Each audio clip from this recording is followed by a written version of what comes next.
നമസ്കാരം. ഇറാനെതിരെയുള്ള സൈനിക നടപടികൾ നിർത്തിവെക്കാൻ പ്രസിഡന്റ് ഡൊണാൾഡ് ട്രംപിനോട് നിർദ്ദേശിക്കുന്ന നിയമനിർമ്മാണത്തിന് അമേരിക്കൻ സെനറ്റിന്റെ അംഗീകാരം. ട്രംപിന്റെ റിപ്പബ്ലിക്കൻ പാർട്ടിയിലെ ചില അംഗങ്ങളും പ്രമേയത്തെ പിന്തുണച്ചത് ട്രംപിന് വലിയ തിരിച്ചടിയായിരിക്കുകയാണ്. അതേസമയം ഇറാൻ ഇസ്രയേൽ യുദ്ധം പുതിയ വഴിത്തിരിവിലേക്ക് എത്തിയിരിക്കുകയാണ്. ഇറാനെതിരായ യുദ്ധത്തിൽ അമേരിക്കയെ മാത്രം ആശ്രയിക്കുന്ന രീതിയിൽ നിന്ന് ഇസ്രയേൽ മാറുന്നുവെന്ന വാർത്തകളാണ് പുറത്തുവരുന്നത്. കേരളത്തിന്റെ പുതിയ ചീഫ് സെക്രട്ടറിയായി ബിശ്വനാഥ് സിൻഹയെ നിയമിക്കാൻ മന്ത്രിസഭാ യോഗത്തിൽ തീരുമാനവുമായിട്ടുണ്ട്. ഈ മണിക്കൂറിലെ ഏറ്റവും പ്രധാനപ്പെട്ട വാർത്തകൾ നോക്കാം. എല്ലാ പ്രേക്ഷകർക്കും ഒരു മണി വാർത്തയിലേക്ക് സ്വാഗതം.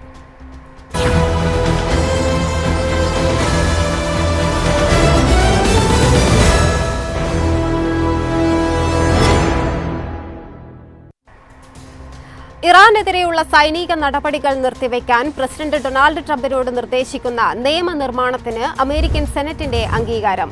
48-നെതിരെ 50 വോട്ടിനാണ് പ്രമേയം പാസാക്കിയത്. ട്രംപിന്റെ റിപ്പബ്ലിക്കൻ പാർട്ടിയിലെ ചില അംഗങ്ങളും പ്രമേയത്തെ പിന്തുണച്ചു.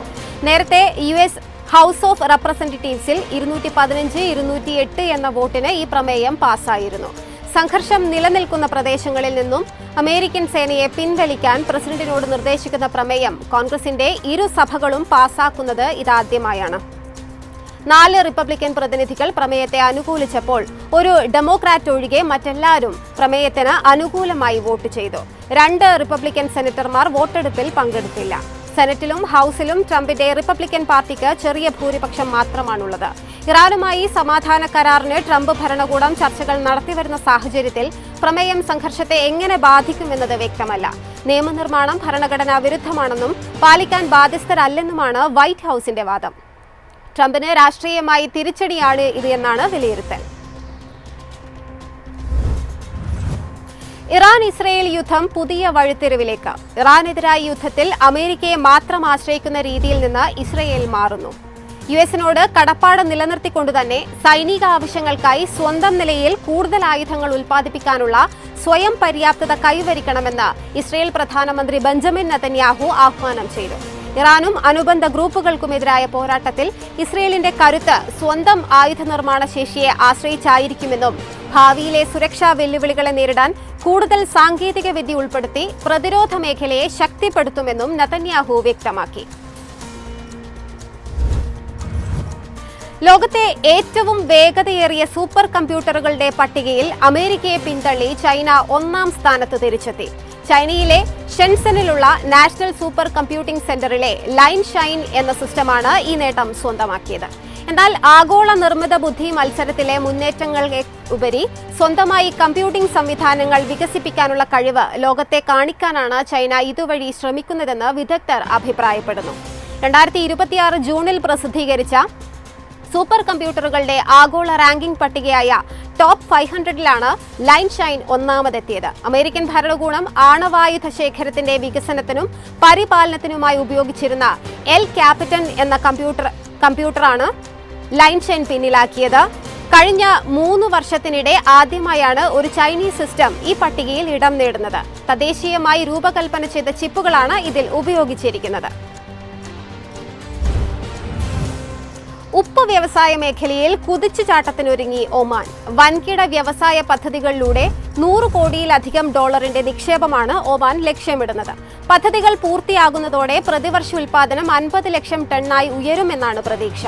കടലിന്റെ സമ്പത്തിനെ രാജ്യത്തിന്റെ സാമ്പത്തിക വൈവിധ്യവൽക്കരണത്തിനുള്ള വിഭവമാക്കാൻ ഒരുങ്ങുകയാണ് രാജ്യം. അൽ വുസ്ത ഗവർണറേറ്റിന്റെ നീണ്ട തീരപ്രദേശങ്ങളെ സാങ്കേതിക വിദ്യയുടെ കരുത്തിൽ ഉപ്പ് ഉൽപാദനത്തിന്റെ ആഗോള ഹബ്ബാക്കി മാറ്റാനാണ് ഊർജ്ജ ഖനന മന്ത്രാലയത്തിന്റെ നീക്കം. $100 കോടിയിലധികം നിക്ഷേപം ലക്ഷ്യമിടുന്ന പദ്ധതി വഴി ആഗോള വിപണി മുന്നിൽ കണ്ട് ഉയർന്ന ഗുണനിലവാരമുള്ള വ്യാവസായിക ഉപ്പും ഭക്ഷ്യയോഗ്യമായ ഉപ്പും ഉൽപ്പാദിപ്പിക്കും.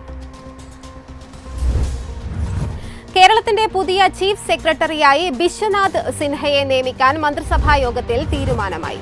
നിലവിലെ ചീഫ് സെക്രട്ടറി എ ജയതിലക് ഈ മാസം 30-ന് വിരമിക്കുന്ന സാഹചര്യത്തിലാണ് പുതിയ നിയമനം. ജൂൺ 30-ന് മുൻപ് മറ്റൊരു മന്ത്രിസഭാ യോഗമില്ല. അതിനാൽ അജണ്ടയ്ക്ക് പുറത്തുള്ള വിഷയമായാണ് ചീഫ് സെക്രട്ടറി നിയമനം ഇന്നത്തെ യോഗം പരിഗണിച്ചത്. സംസ്ഥാനത്തെ ഏറ്റവും മുതിർന്ന IAS ഉദ്യോഗസ്ഥരിൽ ഒരാളായ ബിശ്വനാഥ് സിൻഹ 1991 ബാച്ച് ഉദ്യോഗസ്ഥനാണ്. ബീഹാർ സ്വദേശിയായ ഇദ്ദേഹം ധനകാര്യം, ആഭ്യന്തരം തുടങ്ങി സുപ്രധാന പല വകുപ്പുകളിലും മുൻപ് പ്രവർത്തിച്ചിട്ടുണ്ട്. നിലവിൽ ആഭ്യന്തര വകുപ്പ് അഡീഷണൽ ചീഫ് സെക്രട്ടറിയായി സേവനമനുഷ്ഠിച്ചു വരികയായിരുന്നു. KR ജ്യോതിലാൽ ഉൾപ്പെടെയുള്ള മുതിർന്ന ഉദ്യോഗസ്ഥരുടെ പേരുകൾ പരിഗണനയിൽ വന്നിരുന്നെങ്കിലും ഒടുവിൽ വിശ്വനാഥ് സിൻഹയെ ചീഫ് സെക്രട്ടറിയായി നിശ്ചയിക്കുകയായിരുന്നു. കഴിഞ്ഞ സാമ്പത്തിക വർഷം 260 ബാർ ഹോട്ടലുകൾ വിറ്റുവരവ് നികുതി അടയ്ക്കുന്നതിൽ വീഴ്ച വരുത്തിയെന്ന് റിപ്പോർട്ട്. ഒരു മാസമെങ്കിലും വീഴ്ച വരുത്തിയവരുടെ പട്ടിക GST വകുപ്പ് സമാഹരിച്ച ശേഷമാണ് ഇത്രയും ബാർ ഹോട്ടലുകൾ കണ്ടെത്തിയത്. ചിലർ പല മാസങ്ങളിൽ നികുതി കുടിശ്ശിക വരുത്തി. ഓരോ മാസത്തെയും വിറ്റുവരവ് നികുതി അടുത്ത മാസം 10-നകം അടയ്ക്കണം. എന്നാൽ 6 മാസത്തിനകം വീഴ്ച വരുത്തുമ്പോഴാണ് GST വകുപ്പ് കർശനമായി ഇടപെടാറുള്ളത്.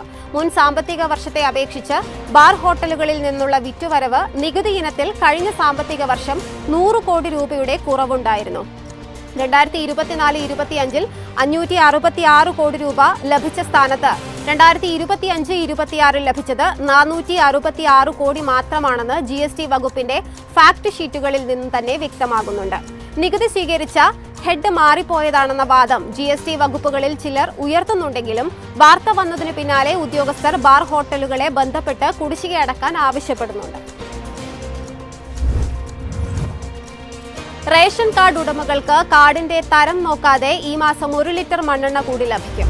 സ്റ്റോക്ക് ഉള്ളതനുസരിച്ച് ഓരോ കാർഡ് ഉടമയ്ക്കും 1 ലിറ്റർ വീതം നൽകാൻ സിവിൽ സപ്ലൈസ് കമ്മീഷണർ ഉത്തരവിറക്കിയതോടെ ഇന്നലെ മുതൽ വിതരണം ആരംഭിച്ചു.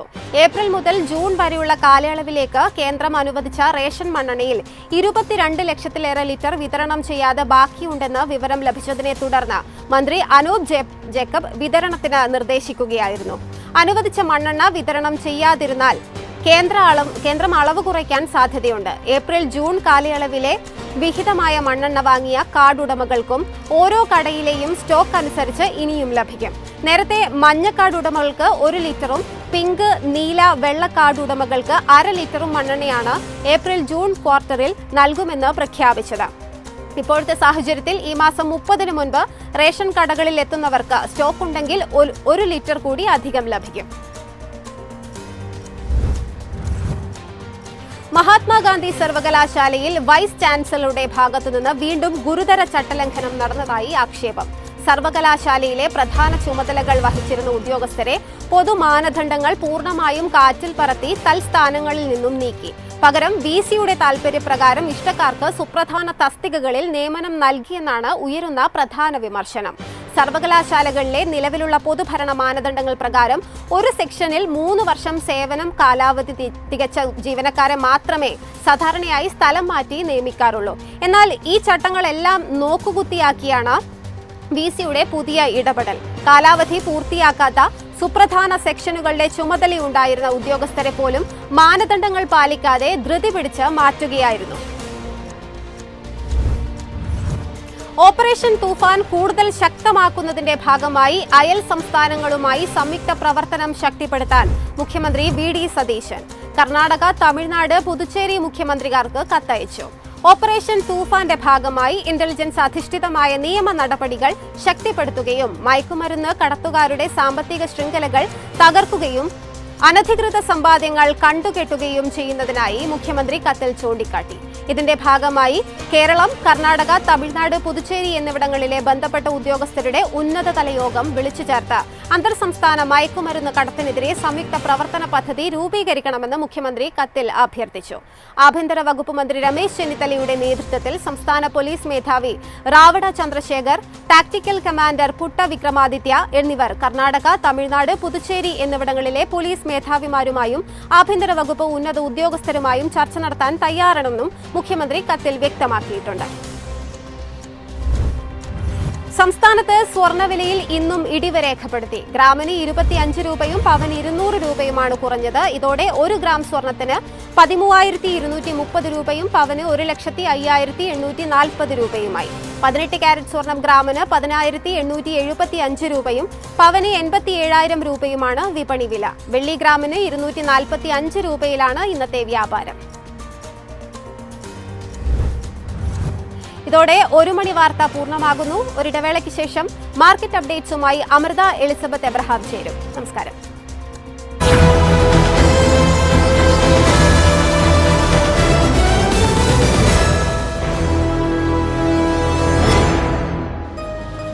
എളുപ്പത്തിൽ സമ്പാദ്യം വളർത്താം. ഇന്ന് തന്നെ മൈഫിൻ TV ആപ്പ് ഡൗൺലോഡ് ചെയ്യൂ.